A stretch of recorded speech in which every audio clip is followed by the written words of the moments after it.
Dairy cows might normally live for about 20 years, but are typically slaughtered for hamburger after they're just a few years old, when they produce less milk and their profitability drops. But another leading cause of cow culling is mastitis, udder inflammation infections, which affect 99.7% of all dairy operations in the United States.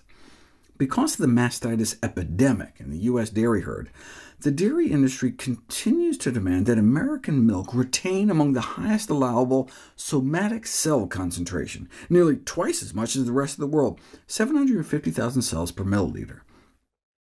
The concentration in milk from healthy udders should be less than 100,000.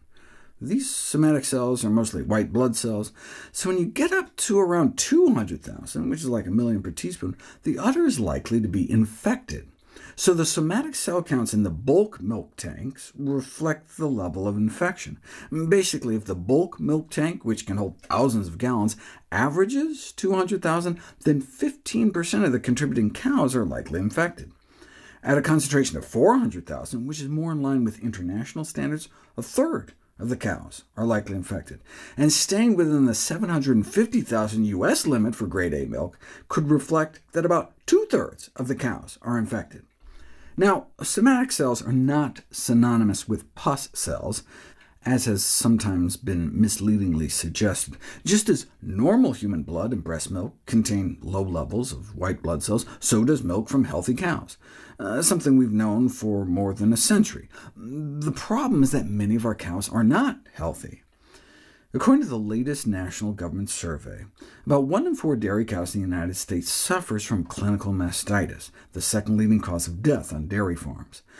This is why the average somatic cell concentration of U.S. milk is that of a likely infected udder at 204,000 cells per milliliter. How much actual pus does that translate to? Although the industry doesn't like to talk about pus cells, the fact that pus is present in milk from inflamed mammary glands is a given. But what constitutes pus in milk? The quote-unquote milk pus test was introduced more than a century ago, and pooled milk from infected cows was estimated to contain up to 2.5% pus by volume, and we'd really like to see no more than like 0.1%. So what does 204,000 cells per milliliter, the national U.S. average, translate to? That's 1 million cells per teaspoon of milk. 1 million cells per spoonful sounds like a lot, but pus is really concentrated. So how much pus is there in a glass of milk? Not much.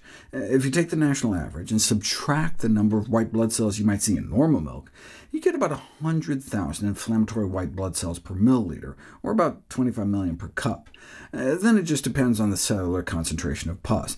Although straight pus may have 80,000 cells per microliter or less, to be conservative, the most concentrated I could find for straight pus is about 150,000.